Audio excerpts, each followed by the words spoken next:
अमेरिकी speaker Nancy Pelosi के Taiwan पहुंचते ही चीन आक्रामक अंदाज में दिख रहा है। 21 लड़ाकू विमान ताइवान के एयर स्पेस में घुस गए हैं और इसी के बाद एक आर्थिक प्रतिबंध लगाता हुआ चीन ताइवान को घेरने की कोशिश कर रहा है। और कुछ ही देर में ताइवान की राष्ट्रपति से मिलेंगी नैन्सी पेलोसी। तस्वीरें आपके सामने होंगी। बताया यह भी जा रहा है कि इस मुलाकात के बाद नैन्सी पेलोसी एक प्रेस कॉन्फ्रेंस भी कर सकती हैं। राष्ट्रपति से मुलाकात को लेकर वो इस वक्त उत्सुक हैं। ये कह रही है दोनों देशों के साथ काम करने पर बात होगी।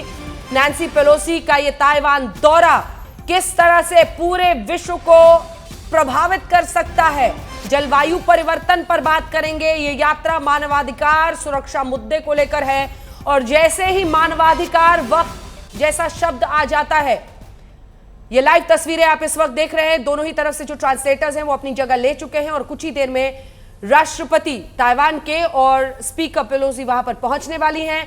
लेकिन जैसे ही मानवाधिकार जैसा शब्द आता है, गौरव सावंत, क्या यह साफ नहीं हो जाता है कि जिसकी दाढ़ी में तिनका है उसकी बौखलाहट का तापमान और भी बढ़ जाता है? इससे पहले कि आप इसका जवाब दें, एक और बड़ी खबर अपने दर्शकों को बता दें, क्योंकि इस वक्त पेलोसी के ताइवान दौरे को लेकर चीन की धमकी पर पूरे विश्व की नजर है और यूक्रेन और रूस के बीच की जंग के बाद पूरा विश्व सिहरा हुआ है कि ऐसी नौबत फिर ना आए। विदेश मंत्री वांग यी ने अमेरिका को सीधी धमकी दी है। वो ये कह रहे हैं हमारे मामले में हस्तक्षेप बंद करे अमेरिका, इस पूरे इलाके में हस्तक्षेप कर रहा है अमेरिका। उन्होंने ये भी कहा है कि जो लोग ताइवान की आजादी चाहते हैं उनका समर्थन करने वाला ये यात्रा है अमेरिका की स्पीकर का। सही गलत पर भ्रमित करना बंद करे अमेरिका।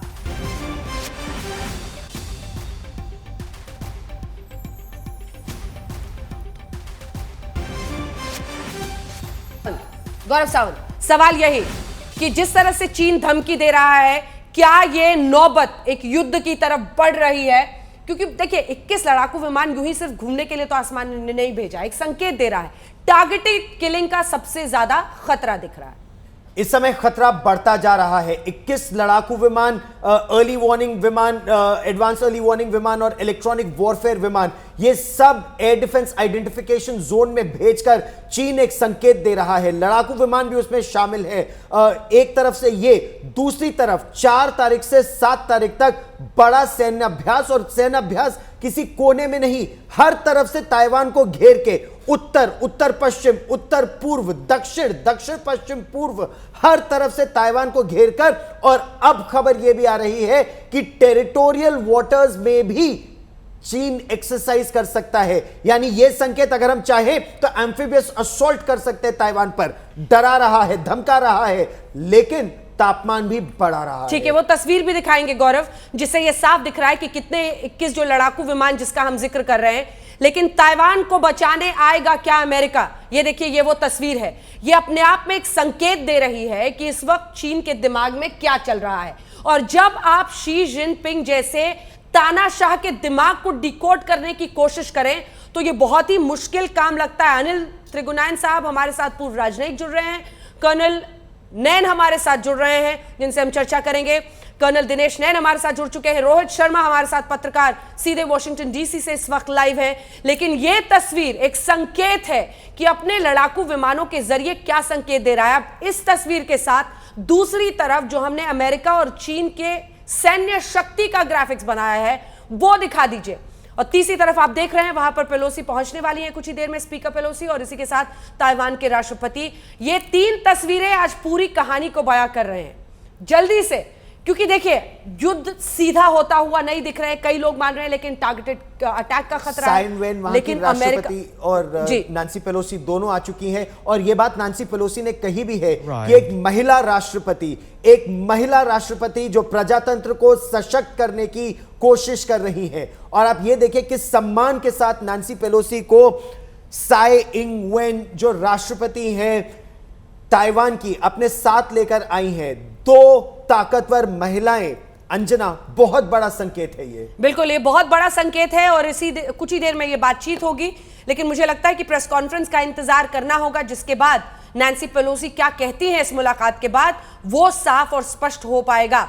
लेकिन नैन्सी ताइवान और ताइवान के कॉज के साथ क्या जुड़ी हुई हैं ऐसा माना जाए। इससे पहले भी उन्होंने कई बार ऐसे संकेत हुए हैं और ये कोविड मुलाकात आप देख रहे हैं जिसमें कंप्लीट हैंडशेक नहीं है, लेकिन अलग अंदाज में मिलते हुए वहां पर आप लोगों को देख रहे हैं। तीसरी तरफ अगर आप देखें तो चाहे वो ताइवान की राष्ट्रपति हो, वो इस वक्त मिल रही हैं जो अमेरिकी डेलीगेशन है उनके साथ, और इसके बाद मुझे लगता है इंट्रोडक्शन पेलोसी का होगा ताइवान की तरफ से जो डेलीगेशन वहां पर मौजूद है। इन तस्वीरों पर ही चर्चा करते हुए जिसके बाद खास मेहमानों पर जाएंगे गौरव, क्या संकेत दिख रहे हैं? यह भी एक बहुत बड़ी बात है, न केवल नैन्सी पेलोसी बल्कि पूरा विश्व यह मान चुका है कि चीन ने जिस तरह से पूरी दुनिया को दुख दिया कोरोना वायरस की वजह से, ताइवान ने चेतावनी दी थी। ताइवान एक ऐसा देश है जिसने पूरे दुनिया को कोविड-19 के बारे में चेताया था। ताइवान ने जो कारगर कदम उठाए उससे ताइवान बचा रहा, और यह भी एक संकेत है जब मास्क पहन के साई इंग-वेन, जो बहुत ही ताकतवर नेशनलिस्ट राष्ट्रपति मानी जाती है ताइवान की, वो लगातार दुनिया को बताती रही कि बहुत बड़ा खतरा है कोविड-19 का। ताइवान ने ये कदम उठाए हैं। दुर्भाग्यवश वर्ल्ड हेल्थ ऑर्गेनाइजेशन ने भी उतनी बात नहीं मानी शुरू में ताइवान की, और पूरा विश्व पछताया। अब ताइवान की बात पूरा विश्व मान रहा है। सबसे दिलचस्प बात यह है गौरव सावंत की चीन अमेरिका पर आरोप लगा रहा है कि भ्रमित ना करें, अपना प्रोपेगेंडा ना चलाएं, लेकिन चीन प्रोपेगेंडा में कितना माहिर है इसको पूरी दुनिया जानती है। कोविड के मद्देनजर आपने सही बात कही, साई इंग-वेन जो आप देख रहे हैं ये ताइवान की राष्ट्रपति हैं, नैन्सी पेलोसी के साथ उनकी मुलाकात हो रही है। कोविड को लेकर जब पूरे विश्व पर खतरा आ चुका था उस वक्त भी ताइवान चीख चीख कर बता रहा था कि कोविड का ये खतरा रियल है, लेकिन उसको दबाने का प्रोपेगेंडा चीन करता रहा। लेकिन इन तस्वीरों के जरिए चीन की बौखलाहट, उसकी छाती पर जो अभी सांप रेंग रहे होंगे, उसका अंदाजा लगाया जा सकता है गौरव सावंत। बिल्कुल अंदाजा लगाया जा सकता है। वो 21 लड़ाकू विमान, अर्ली वार्निंग विमान, इलेक्ट्रॉनिक वॉरफेयर के विमान जो भेजे गए थे, उसके अलावा जो सैन्य अभ्यास, और वो तस्वीरें भी हमारे दर्शक देख रहे हैं, जो चीन की गीदड़ भपकी से अब बात आगे बढ़ती जा रही है कि चारों तरफ से ताइवान को घेर के युद्धाभ्यास करना, कन्वेंशनल मिसाइल फायर करना, फिर अपनी 95th मिलिट्री एनिवर्सरी पर पीएलए का DF-17 डोंगफेंग 17 मिसाइल का प्रदर्शन करना, यह सब चीन की तरफ से उकसाने वाली रणनीति का हिस्सा है। लेकिन अंजना, एक बात साफ है, चीन डराता है, धमकाता है। अगर आप डर गए तो वो और आगे बढ़ता है। अगर आपने जिस तरह से भारतीय सेना ने गलवान में पलटवार किया, चीन ठिठक गया। वही इस समय ताइवान भी कर रहा है। ताइवान गीदड़ भपकी से डरने वाले देशों में नहीं है। हालांकि बंकर, एयर रेड बंकर में आपको किस तरह से जाना है, आपको किस तरह से अपनी जनता की रक्षा करनी है, वो ताइवान भी अब ड्रिल्स कर रहा है। ताइवान ने भी बॉम्ब ड्रिल कर ली है। ताइवान ने भी छुट्टी पर जो उसके सिपाही थे उनको, कुछ सैनिकों को वापस बुला लिया है। तो बेटर सेफ देन सॉरी, इसका इस्तेमाल ताइवान भी इस नीति का इस समय कर रहा है, लेकिन डर वो भी नहीं रहा है। अब देखना यह है कि ये स्ट्रैटेजिक एम्बिग्विटी की बात जो अमेरिका करता है, क्या केवल हथियारों के साथ, F-16 और पैट्रियट मिसाइलों के साथ मदद करेगा, या फिर ये मदद और आगे भी बढ़ेगी? ये बहुत महत्वपूर्ण प्रश्न है अंजना इस समय। बिल्कुल। इससे पहले कि हम एक्सपर्ट से बात करें, जल्दी से रोहित एक कमेंट आपसे, क्योंकि ये तस्वीर चीन के लिए बिल्कुल नागवार इस वक्त गुजर रही होगी, और चीन जिस तरह से पूरे विश्व के मीडिया को मॉनिटर करता है, चीन जिस तरह से अपने प्रोपेगेंडा को अमेरिका के प्रोपेगेंडा के बावजूद, जहां मैं इस शब्द का इस्तेमाल कर रही हूं क्योंकि ये तब सभी को पता है कि अमेरिका भी एक रणनीति के तहत चलता है, अपने प्रोपेगेंडा को चीन भी अपने तरीके से आगे ले जाएगा। इन तस्वीरों को चीन किस तरह से इस वक्त देख रहा होगा? क्या इस बात का एहसास है अमेरिका को, और फिर भी यह सब कुछ किया गया है?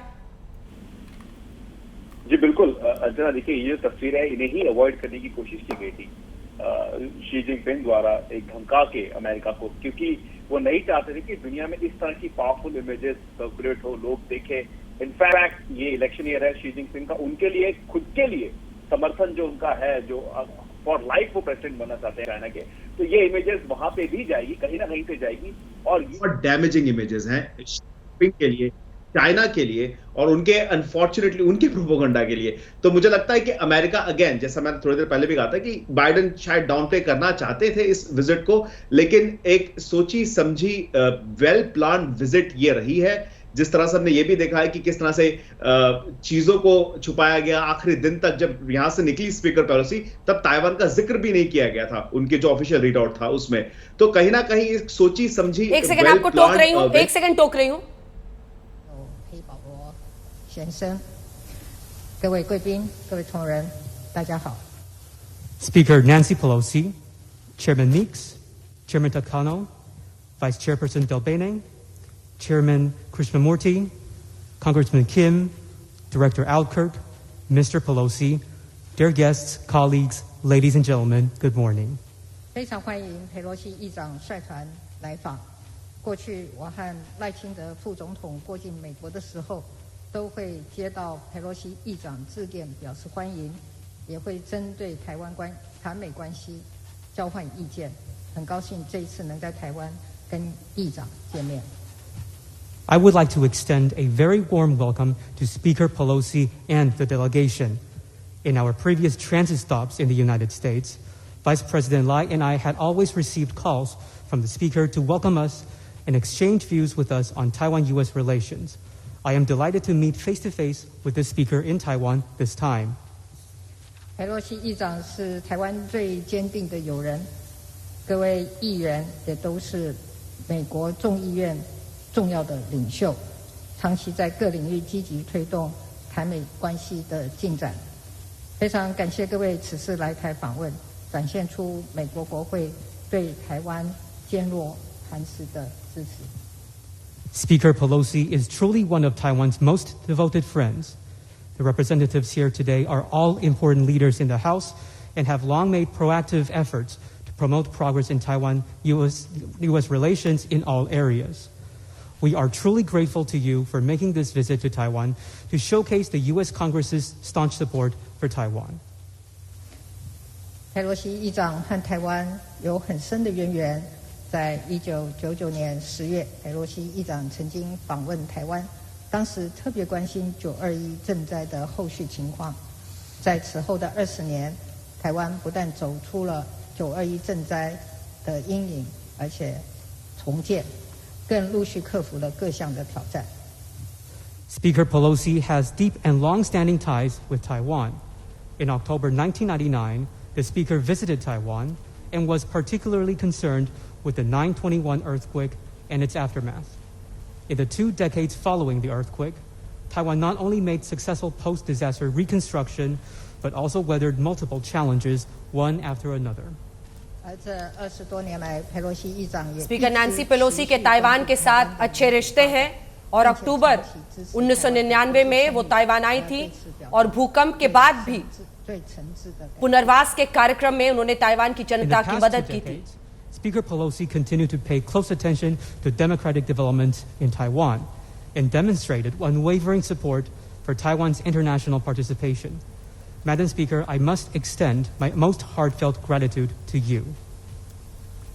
बीते 2 दशकों में स्पीकर नैन्सी पेलोसी ने लोकतंत्र और इसी के साथ अंतर्राष्ट्रीय पटल पर हमेशा ताइवान का साथ दिया है और इसके लिए मैं उनका आभार व्यक्त करती हूँ। 非常深刻，也很感动。 I have great admiration for Speaker Pelosi, who has long stood firm in safeguarding freedom, democracy, and human rights, who never hesitates to confront head-on rhetoric and activities set to undermine democratic values. The Speaker's courage and actions are deeply inspiring and touching. 今年 मैं speaker Pelosi की बहुत बड़ी प्रशंसक हूं। वो लोकतंत्र, आजादी और मानवाधिकार के हक में हमेशा अपनी बात करती हैं और ताइवान का उन्होंने हमेशा समर्थन किया है। उनकी ये बात सभी के लिए प्रेरणादायक है। Russia's invasion of Ukraine earlier this year has made security over the Taiwan Strait another focus of worldwide attention. Aggressions against democratic Taiwan would have a tremendous impact on the security of the entire Indo-Pacific. 在这里，我要特别向各位传达台湾应对变局的几个基本态度。 I would like to रूस ने take this opportunity जो to Ukraine पर explicitly हमला express किया, to you Taiwan's key principles in facing uncertainties. 第一，面对持续 रूस ने जो Ukraine पर हमला किया, ये साफ बताता है कि लोकतंत्र के खिलाफ जो इस तरह का अग्रेशन होता है, उसके खिलाफ पूरे विश्व को एक साथ आना होगा। 防线，同时也希望和全世界民主国家团结合作，共同维护民主的价值。First, facing deliberately heightened military threats, Taiwan will not back down. We will firmly uphold our nation's sovereignty and continue to hold the line of defense for democracy. At the same time, we wish to cooperate and work in unity with all democracies around the world to jointly safeguard democratic values. 第二，台湾会 आक्रामक सैन्य कार्रवाई अगर हमारे देश के खिलाफ भी हो तो हम अपनी संप्रभुता के लिए जंग लड़ते रहेंगे और अपने डिफेंस, अपने सैन्य उपलब्धियों के जरिए हम ऐसी आक्रामकता का मुकाबला करेंगे। 自由开放的印太地区以及全球贸易及供应链的稳定发展。 Second, we will do whatever it takes to strengthen Taiwan's self-defense capability. Taiwan is committed to maintaining peace and stability in the Taiwan Strait, and we will make Taiwan a key stabilizing force for regional security, ensuring a free and open Indo-Pacific, as well as the stable development of global trade and supply chains. 第三， हम अपनी सैन्य शक्ति को बढ़ाने के लिए हर मुमकिन कोशिश करेंगे और इसी के साथ ताइवान स्ट्रेट में शांति बनी रहे और वहां पर व्यापार के लिए तमाम रास्तों की आजादी हो, इन सब के लिए हम प्रतिबद्ध हैं। 人才培育以及供应链合作等各层面强化合作，让台美关系可以进一步的提升。 Third, Taiwan is a reliable and trustworthy cooperative partner of the United States. We will continue to work with the U.S. Congress as well as the administration to strengthen cooperation in areas such as Indo-Pacific security, economic development, talent cultivation, and supply chains so as to further elevate Taiwan-U.S. relations. और तीसरी मुख्य बात यह है कि Taiwan और America सहयोगी हैं। हम अमेरिकी कांग्रेस और वहां के एडमिनिस्ट्रेशन के साथ मिलकर काम करेंगे और कदम उठाएंगे ताकि इंडो पैसिफिक रीजन में सप्लाई चेन हो, इंडो पैसिफिक रीजन की सुरक्षा हो, ये सुरक्षित रहे। Thank you for taking concrete actions to show your staunch support for Taiwan at this critical moment and for expressing the U.S.'s consistent policy supporting Taiwan's self-defense. और ऐसे नाजुक वक्त पर ताइवान के समर्थन में उसके सहयोगी के तौर पर खड़े होने के लिए हम आपका शुक्रिया अदा करते हैं। ये एक नाजुक लम्हा है हमारे देश के लिए और आपका समर्थन मायने रखता है। The Order of Propitious Clouds with Special Grand Cordon represents our gratitude to Speaker Pelosi, and it also expresses our wish to continue progressing Taiwan-U.S. relations through more cooperation. हम आने वाले वक्त में दोनों देशों के रिश्तों को और बेहतर बनाना चाहते हैं और इसीलिए हमारी तरफ से हर संकेत है कि हम आपके समर्थन और सहयोग का के लिए कृतज्ञ हैं। 我们一起努力，谢谢大家。 To close, thank you all again for coming. Taiwan and the United States shall continue with our mutual support and be steadfast partners to one another in our joint efforts to make democracy shine again. Thank you. आप सभी का यहाँ आने के लिए बहुत बहुत धन्यवाद और इसी के साथ आपका हर कदम सहयोग और समर्थन जिससे लोकतंत्र की ताकत बढ़ती है, इन सब के लिए आपका धन्यवाद। तो ये आप सुन रहे थे ताइवान की राष्ट्रपति को।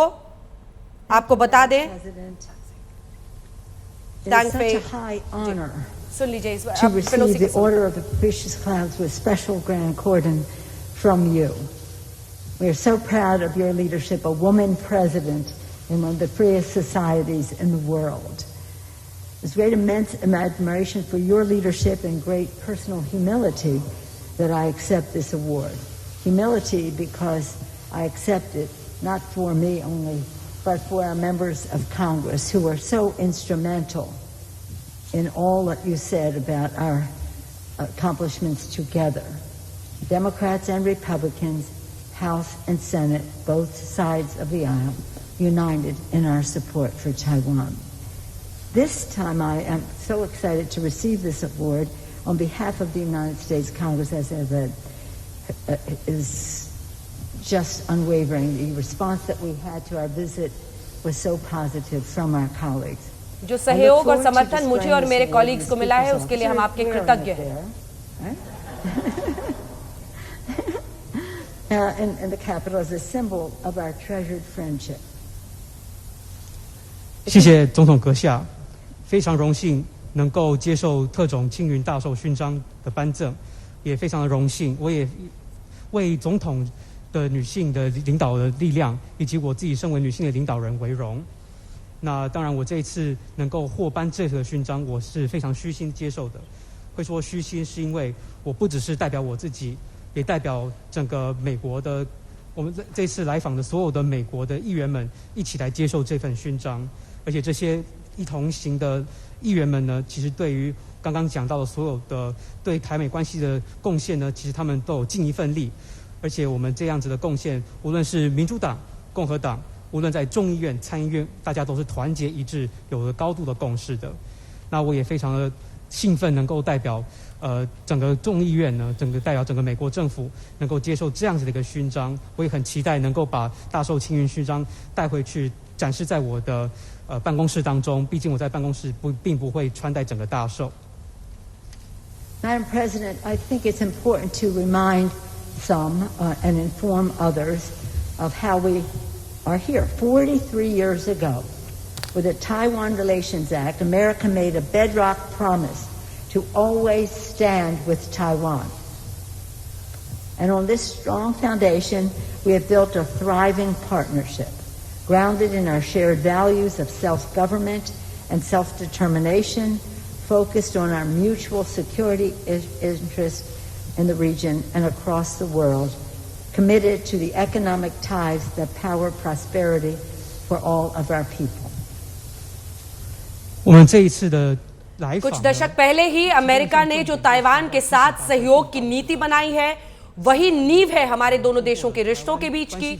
उन्होंने ये भी कहा कि अगर मिलिट्री इंटरेस्ट यानी सैन्य नजरिए से देखें या फिर आर्थिक नजरिए से देखें, दोनों देशों के रिश्ते, उनके सहयोग संबंध की नींव उसी वक्त रखी जा चुकी थी और उसी कमिटमेंट के साथ, उसी फैसले के साथ हम दोनों देशों के रिश्ते को आगे ले जा रहे हैं। 无论是在这个地区还是全世界的共同安全，以及我们必须要保障我们，并且深化我们的经济关系，使得我们的两国的人民能够有更好的生活。Today, our delegation, of which I'm very proud, came to Taiwan to make unequivocally clear we will not abandon our commitment to Taiwan, and we are proud of our enduring friendship. And may I mention, they're all co-chairs of this delegation. The chair of the Foreign Affairs Committee, Mr. Gardia Meeks of New York, the chair of the Foreign Affairs Committee, Mr. Takano of California, the vice chair of the Ways and Means Committee, Congresswoman Del Bene of Washington State, the member of the Intelligence Committee and a leader in COVID fight and so many things in the Congress, Congressman Raja Krishnamurthy from, I say Illinois, he says Chicago. And again, one of our newest members of Congress, serving the diplomat as a diplomat in the State Department before coming, Congressman Andy Kim of not only the Armed Services Committee but also the Foreign Affairs Committee and others. We're very proud of our delegation, and when you hear, as you will be hearing from them in the course of our visit, you will know even more why we are. Thank you to our delegation. And we're proud to be here with the Vice President, with Mr. Wu, with other distinguished leaders who are here with you, Madam President. Thank you for your leadership. The story of Taiwan is an inspiration to all freedom-loving people in the United States and around the world. Out of a crucible of challenge, you have forged a flourishing democracy, one of the freest in the world, proudly to be led by a woman president. That's an applause line.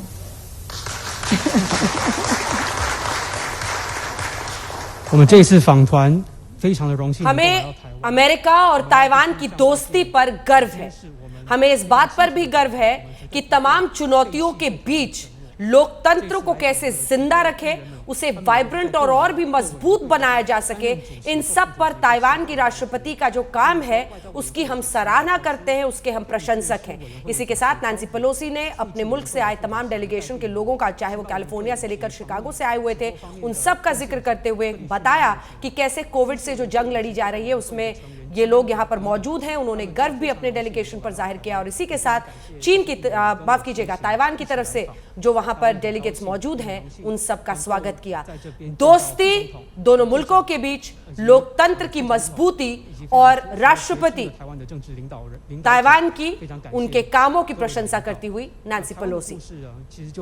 दोनों देशों की दोस्ती का भी उन्होंने जिक्र करते हुए कहा कि उन्हें इस दोस्ती पर गर्व है। And Taiwan has been an island of resilience in the world. Indeed, the people of Taiwan have proven to the world that with hope, courage, and determination, it is possible to build a peaceful and prosperous future, even in terms of the challenges you face. And now, more than ever, America's solidarity with Taiwan is crucial, and that is the message we are bringing here today. 台湾是一个韧性之 अगर 岛。 उम्मीद हो, दृढ़ता हो और हौसला हो तो बड़े से बड़े शक्ति का मुकाबला किया जा सकता है। अपने देश के लोकतंत्र के लिए प्रतिबद्ध होकर जनता कैसे काम करती है, इसके लिए ताइवान पूरे विश्व में एक मिसाल है और ताइवान की जनता ने अपने हौसले के जरिए तमाम बुलंदियां हासिल की हैं। इस पर पूरे विश्व की नजर है। And leads the country as a congressional delegation. Security, to protect our people as well as global security. Economy, to spread prosperity in our own country and others. And governance are three principal pillars of our travel. In all three areas, we have great cooperation and friendship with Taiwan, and we value that. I just do want to mention and congratulate Taiwan for your governance of the COVID issue, the COVID pandemic. You are a model to the world in terms of the cooperation of the people and the success of your initiatives. Congratulations, Madam President. Congratulations to the people of Taiwan for following the lead and suggesting their own proposals. Today, the world faces a choice between democracy and autocracy. America's determination to preserve democracy here in Taiwan and around the world remains ironclad. And we are grateful to the partnership of the people of Taiwan in this mission. I'm very grateful to receive this award. I'm grateful to you, Madam President, to the people for their enduring friendship.